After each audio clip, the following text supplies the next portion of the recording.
गांव नरकटिया के दक्षिण कोने में एक पुराना पीपल का पेड़ था जिसके नीचे कोई नहीं जाता था। उसकी शाखाएं आसमान से बातें करती थीं और हवा से फुसफुसाती थीं। लोग कहते थे वो पीपल नहीं, वो कैद है एक रूह की जो आज भी बदला मांग रही है। छाया 20 साल पहले गांव की सबसे सुंदर और निडर लड़की, जिसकी मुस्कुराहट पर सारा गांव फिदा था। लेकिन छाया की एक गलती थी, उसने इंसाफ मांगा था। ठाकुर गोवर्धन और उसके 4 साथियों ने गांव की पंचायत में ताकत का दुरुपयोग करते हुए उसके साथ दरिंदगी की और फिर सबूत मिटाने के लिए उसे जिंदा उसी पीपल के पेड़ से बांधकर आग लगा दी। कह दिया छाया पागल थी, उसने खुद आत्महत्या कर ली। लोग डर गए, चुप रहे और समय बीतता गया, लेकिन छाया नहीं गई। जावेद गांव का एक सीधा साधा लड़का, मेहनती, ईमानदार और माँ के साथ झोपड़ी में रहता था। वो पीपल के पास से रोज गुजरता था, लेकिन कभी डरता नहीं। उसे लगता कि जो आत्मा सताई गई हो वो किसी को सताएगी नहीं। इसी बीच रुखसाना, जो बचपन में जावेद की दोस्त थी, शहर से गांव लौटती है अपनी दादी की मौत पर। दादी की आखिरी सांस में निकला शब्द था, जावेद, पीपल बचा लेना। पहले तो दोनों हैरान होते हैं, लेकिन फिर अजीब घटनाएं शुरू हो जाती हैं। गांव का पोस्टमास्टर बिना आग के जला हुआ पाया जाता है। पंडित दौलत कुएं में गिरकर मर जाता है, लेकिन उसके शरीर पर जले हुए धागे बंधे होते हैं। और हर मौत के पहले गांव वालों को रात को पीपल की शाखाओं से हंसी की आवाज आती है। जावेद और रुखसाना सच्चाई जानने के लिए मास्टर रमजान के पास जाते हैं, जो गांव का इकलौता बुजुर्ग है जिसने सब देखा था, लेकिन डर के मारे चुप रहा। वो बताता है, छाया ने पंचायत में शिकायत की थी ठाकुर गोवर्धन के खिलाफ। ठाकुर हवेली का मालिक हरेंद्र, पंडित दौलत और 2 और, इन सब ने उसे चुप करने के लिए उसी पीपल से बांधकर आग लगा दी और गांव को झूठा डर दिखाकर चुप करा दिया। रुखसाना सिहर जाती है, तो यह आत्मा बदला लेने आई है? मास्टर बोले, नहीं, यह आत्मा अब इंसान की देवी बन गई है। वो चुनती है केवल उन्हीं को जो दोषी हैं या जो रोकने की कोशिश करें। अगली रात जावेद को सपना आता है, वो पीपल के सामने खड़ा है। छाया की जली हुई तह पेड़ से लटक रही है। वो बोलती है, मैं तुझसे कुछ नहीं चाहती, बस सच को सामने लाने में मेरी मदद कर, नहीं तो अगला धागा तेरे नाम का होगा। जावेद नींद से चौंकते हुए उठता है। वो अब डरता नहीं, खड़ा होता है। अब गांव में डर और मौत का सिलसिला शुरू होता है। ठाकुर का बेटा, जो शहर से लौटा था, पेड़ से उल्टा लटका मिला। हवेली का हरेंद्र पागल होकर भाग गया, चीखते हुए, छाया, मुझे छोड़ दे। गांव में दहशत है। पंचायत बैठती है, लेकिन कोई भी कुछ कहने को तैयार नहीं। अब छाया का निशाना बनती है रुखसाना। एक रात रुखसाना अपने कमरे में होती है, तभी खिड़की अपने आप खुलती है। एक ठंडी हवा चलती है और शीशे पर खून से लिखा होता है, तेरी दादी ने चुप्पी तोड़ी थी, अब तेरी बारी है। रुखसाना बेहोश हो जाती है। अब जावेद आखिरी फैसला लेता है। वो गांव के मंदिर में जाता है और सबको बुलाकर कहता है, जिस गांव में एक लड़की को जिंदा जलाकर भूत बना दिया गया, वहां अब कोई इज्जतदार नहीं बचा। इंसाफ या तो आज होगा या सब चलेंगे। वो ठाकुर गोवर्धन को खींचकर पीपल के नीचे लाता है। ठाकुर डर से कांप रहा होता है। छाया की आत्मा अब सामने प्रकट होती है। धुएं में से एक औरत की आकृति निकलती है, जले हुए लिबास में, बाल बिखरे हुए, आंखों में आग। मैं तुझसे एक सवाल पूछने आई हूं, क्यों? ठाकुर गिरता है, रोता है, लेकिन छाया की आंखें अब सिर्फ इंसाफ देखती हैं। अगले ही पल ठाकुर की छाती फट जाती है और वो वहीं मारा जाता है। छाया की आत्मा रुखसाना के पास जाती है, उसे छूती है और एक पल में शांति का प्रकाश फैलता है। पीपल के पेड़ से सभी धागे अपने आप खुल जाते हैं और हवा में एक आखिरी आवाज गूंजती है, अब मैं जा रही हूं, लेकिन अगर किसी छाया को फिर जलाया गया तो ये पेड़ फिर जागेगा। जिस समाज में सच को जला दिया जाए वहां भूत नहीं, इंसाफ भटकता है। 1 साल बाद गांव नरकटिया अब शांत था। पीपल का पेड़ सूख गया था और उसकी जड़ें जमीन में गहराई तक सिमट गई थी। रुखसाना अब गांव के स्कूल में पढ़ाने लगी थी और जावेद शहर में नौकरी कर रहा था। लेकिन शांति हमेशा के लिए नहीं होती। नया गांव, नया डर। गांव नरकटिया के पास ही एक दूसरा गांव था, बेलडीहा। वहाँ एक पुरानी हवेली थी जिसे लोग भूली हवेली कहते थे। 20 सालों से बंद पड़ी उस हवेली में अब एक परिवार आया। प्रोफेसर अमरनाथ अपनी पत्नी और बेटी संजना के साथ। संजना 20 साल की तेज तर्रार लड़की, शहर की पढ़ी लिखी लेकिन पुराने रहस्यों की दीवानी। उसे गांव की कहानियां और आत्माओं की बातें खींच लाते थे। एक दिन गांव की लाइब्रेरी में उसे एक पुराना अखबार मिला। हेडलाइन थे, लड़की को जिंदा जलाया गया, गांव में आत्मा का आतंक। उसके नीचे लिखा था, गांव नरकटिया में पीपल की आत्मा ने दोषियों से बदला लिया। संजना चौंकती है, वो उस पीपल को देखना चाहती है। छाया की छाया लौटती है, संजना अकेली हो जाती है। नरकटिया के उस पीपल के पास सूखा हुआ पेड़, टूटी फूटी जड़ें, लेकिन एक शाखा पर अब भी जला हुआ एक लाल धागा लटक रहा था। वो धागा जैसे ही उसकी ओर खींचता है और जैसे ही वो धागा छूती है, हवा का रुख बदलता है और उसके कानों में एक आवाज आती है, मैं अभी पूरी नहीं हुई। अगले दिन से घटनाएं शुरू होती हैं। बेलडीहा गांव में एक औरत कुएं में उल्टी लटकी हुई मिलती है, चेहरे पर राख पोती हुई। गांव के मुखिया को हवेली में आग की लपटों में खड़ा देखा जाता है, लेकिन शरीर जलता नहीं, वो पागल हो जाता है। संजना रात को सोते हुए उठती है और पाती है उसके तकिए के नीचे एक पुराना पत्र रखा है जिस पर लिखा है, तेरा नाम अब कहानी का हिस्सा है। संजना डर के बावजूद और जानना चाहती थी। गांव वालों से सुनते सुनते उसे रुखसाना का नाम पता चलता है। वो उससे मिलने जाती है। रुखसाना एक ही नज़र में समझ जाती है, छाया वापस आ गई है, लेकिन इस बार वो कुछ ढूंढ रही है, कोई अधूरी बात या कोई नई रूह। वो बताती है, छाया की आत्मा कभी पूरी तरह मुक्त नहीं हुई थी।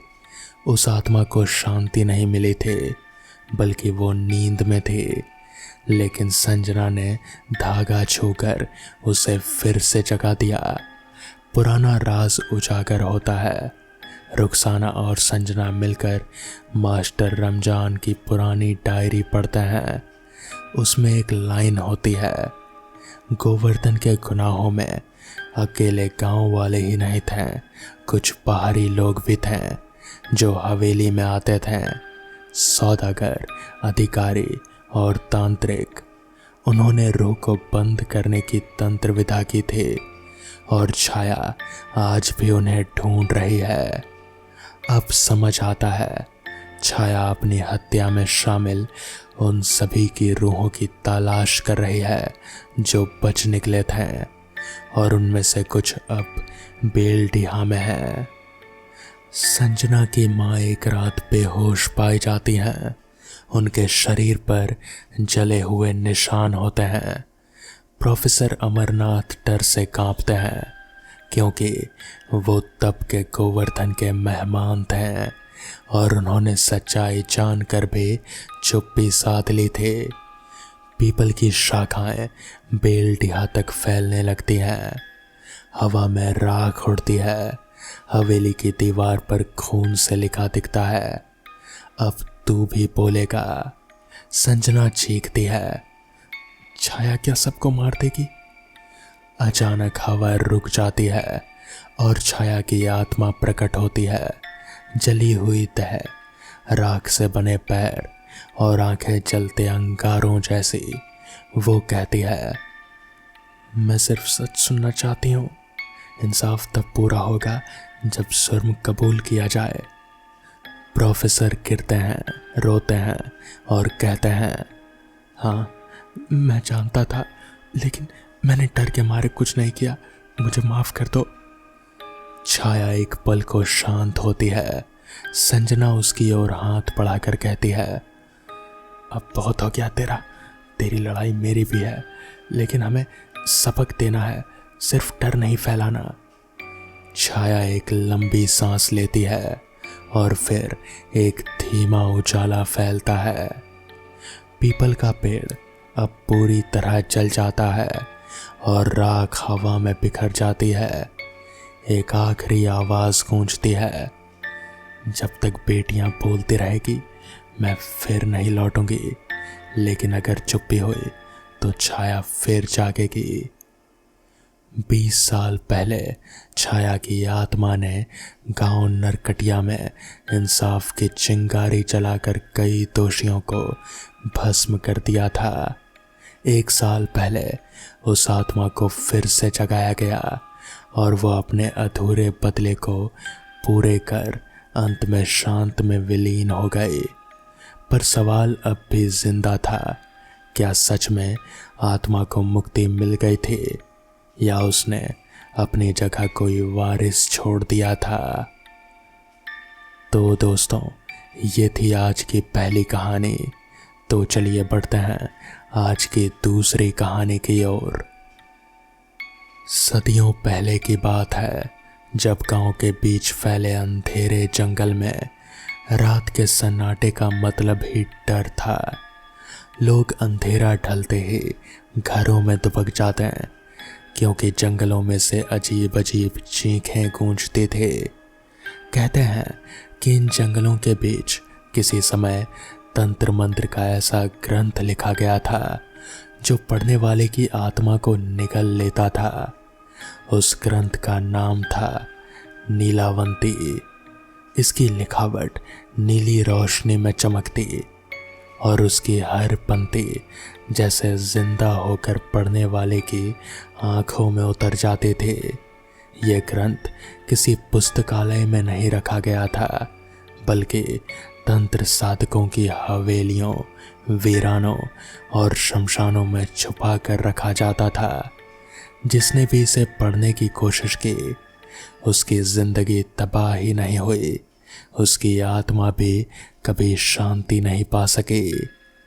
राजस्थान के एक पुराने गांव में हवेली थे, जहां ठाकुर रणवीर सिंह का परिवार रहता था। हवेली ऊंची दीवारों और टूटते हुए स्तंभों से भरी हुई थी। ठाकुर को विरासत में मिली उस हवेली के तहखाने में लोहे की एक संदूक रखा था जिसे कोई खोलने की हिम्मत नहीं करता था।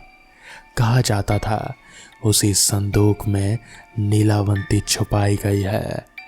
ठाकुर ने बचपन से सुना था कि उनके पूर्वजों में से किसी ने इस ग्रंथ को साधने की कोशिश की थी, लेकिन उसके बाद पूरा कनुबा अकाल मौत का शिकार हो गया। एक अमावस्या की रात को हवेली में अजीब घटनाएं होने लगी। दीवारों पर परछाइयाँ दौड़ने लगी, दरवाज़ों के पीछे से किसी के खर्राटों जैसी भयानक आवाज़ें आने लगी और हवेली के बीचों बीच रखी घंटी अपने आप बज उठती। ठाकुर की जिज्ञासा इतनी बढ़ गई कि उसने तहखाने को खोलने का तय किया। लोहे का संदूक खोलते ही अंदर से एक ठंडी हवा का झोंका निकला, मानो किसी कैद आत्मा ने सांस ली हो। संदूक में काले कपड़ों में लिपटी एक पुरानी किताब पड़ी थी। जैसे ही कपड़ा हटाया, नीली रोशनी ने तहखाने को निगल लिया। वही था शापित ग्रंथ नीलावंती। ठाकुर ने पहला पन्ना खोला और नीली स्याही से लिखे शब्द ऐसे कांपते महसूस हुए जैसे अभी अभी लिखे गए हों। शब्द आंखों में चुभने लगे, दिल की धड़कनें बढ़ने लगीं। तभी अचानक से हवेली की दीवारों से करहाने की आवाज़ आने लगी। दीवारों में से खून रिसने लगा और हवेली के आंगन में खड़े पुराने बरगद से लटकती हुई परछाइयाँ इंसानों की तरह तड़पने लगी। ग्रंथ की एक लाइन पढ़ते ही ठाकुर को लगा जैसे कोई उसके कान में फुसफुसा रहा है, पर वो आवाज़ उसकी नहीं थी, वो स्त्री की आवाज़ थी। मुझे मुक्त कर, वरना तेरी पीढ़ी का अंत यही होगा। ठाकुर ने कांपते हाथों से ग्रंथ बंद करना चाहा, पर ग्रंथ उसके हाथों से चिपक गया। उसकी नसों में नीली रोशनी दौड़ने लगी। उसी पल उसकी आंखें सफ़ेद हो गई और उसका शरीर बेतहाशा कांपने लगा। अगली सुबह जब हवेली के नौकर तहखाने में पहुंचे तो संदूक खोला पड़ा था और ठाकुर कहीं नहीं था। सिर्फ नीले धुएं का धब्बा दीवार पर चिपका हुआ था, मानो उसकी आत्मा वहीं समा गई हो। गांव वालों ने हवेली छोड़ दी, लेकिन हवेली आज भी खड़ी है। कहते हैं रात के तीसरे पहर में हवेली से नीली रोशनी आसमान तक उठती है और एक स्त्री की चीख गूंजती है। कुछ लोगों का मानना है कि नीलावंती अब केवल एक किताब नहीं, बल्कि एक जिंदा आत्मा है जो हर पीढ़ी में किसी नए शिकार की तलाश करती है। पर असली रहस्य ये है कि ठाकुर वास्तव में मरा नहीं था। उसकी आत्मा नीलावंती के अंदर कैद हो गई और जब कोई नया आदमी उस ग्रंथ को छुएगा तो ठाकुर की आत्मा उस पर अधिकार कर लेगी। इसलिए हवेली के पास जाने की हिम्मत कोई नहीं करता। लेकिन कभी कभी राहगीरों ने हवेली की खिड़कियों से झांकते एक आदमी को देखा है। उसकी आंखें पूरी तरह सफ़ेद होती हैं और उसके हाथ में नीली चमकती हुई किताब रहती है। डर यहाँ ख़त्म नहीं होता, क्योंकि वो ग्रंथ अब भी हवेली के तहखाने में पड़ा है और इंतज़ार कर रहा है अगले पढ़ने वाले का। रात का सन्नाटा भारी हो चुका था। हवेली के खंडरों में जंगली उल्लुओं की आवाज़ गूंज रही थे। गांव के कुछ जिज्ञासु नौजवानों ने तय किया कि इस श्राप का अंत करना ही होगा, वरना नीलावंती का खौफ उनकी आने वाली पीढ़ियों को तबाह कर देगा। 4 लोग मशाल लेकर हवेली पहुंचे। जैसे ही उन्होंने हवेली का मेन दरवाज़ा धक्का दिया, दरवाज़ा अपने आप खुल गया हवा का झोंका अंदर से आया और उनकी मशालें टिमटिमाने लगी। तहखाने तक पहुंचने में ही उनके कदम भारी होने लगे। दीवारों पर नीली आकृतियां उभर आई थी, जैसे किसी ने ताज़ा खून से तांत्रिक चिन्ह बनाए हों। अंदर पहुंचते ही उन्हें वही संदूक दिखा, लेकिन इस बार वो खुला था और उसके पास एक आदमी खड़ा था। उसके हाथ में वही श्रापित ग्रंथ नीलावंती था। उसकी आंखें पूरी तरह सफ़ेद थी और आवाज़ ऐसी गूंज रही थी जैसे कई आत्माएं एक साथ में बोल रही हों। मैं ठाकुर रणवीर और अब मैं नीलावंती हूँ। नौजवानों के पैरों के नीचे की ज़मीन हिलने लगी। तहखाने की दीवारों से हड्डियां बाहर निकलकर गिरने लगीं। उन्होंने डरते हुए मशालें ठाकुर की ओर फेंकी, पर अग्नि बुझ गई और पूरा तहखाना नीली धुंध से भर गया। एक नौजवान ने ग्रंथ छीनने की कोशिश की, लेकिन जैसे ही उसने छुआ, उसका शरीर वहीं पत्थर बन गया और आंखें सफ़ेद होकर फट गईं। बाकी 3 जान बचाकर भागे, पर जैसे ही हवेली से बाहर निकले, उन्होंने देखा कि गांव की हर झोपड़ी की दीवार पर नीले अक्षर खुदने लगे थे। नीलावंती का श्राप मुक्त नहीं हुआ। उस रात पूरा गांव गायब हो गया। सुबह जब पड़ोसी गांव के लोग आए तो उन्होंने सिर्फ सुनसान खंडर पाए। कोई इंसान नहीं, कोई जानवर नहीं, कोई निशान नहीं। बस हवेली के ऊपरी खिड़की पर खड़ा वो सफ़ेद आँखों वाला आदमी, जिसके हाथ में नीली चमकती किताब थी। और तब से कहा जाने लगा कि नीलावंती केवल हवेली तक सीमित नहीं रही। अब जब भी कोई जिज्ञासा से उसका नाम लेता, वहां तक उसका श्राप पहुंच जाता है। डर खत्म नहीं हुआ, क्योंकि अगली अमावस्या की रात शायद नीलावंती तुम्हारे दरवाजे पर दस्तक दे। तो दोस्तों, ये थी आज की कहानियाँ। अगर आपको ये कहानियाँ पसंद आई हों तो वीडियो को लाइक और चैनल को सब्सक्राइब करना ना भूलें। तो मैं आपका दोस्त आर्यन जल्द ही मिलूँगा आपसे ऐसी ही किसी नई कहानी के साथ। तब तक के लिए अपना ख्याल रखें।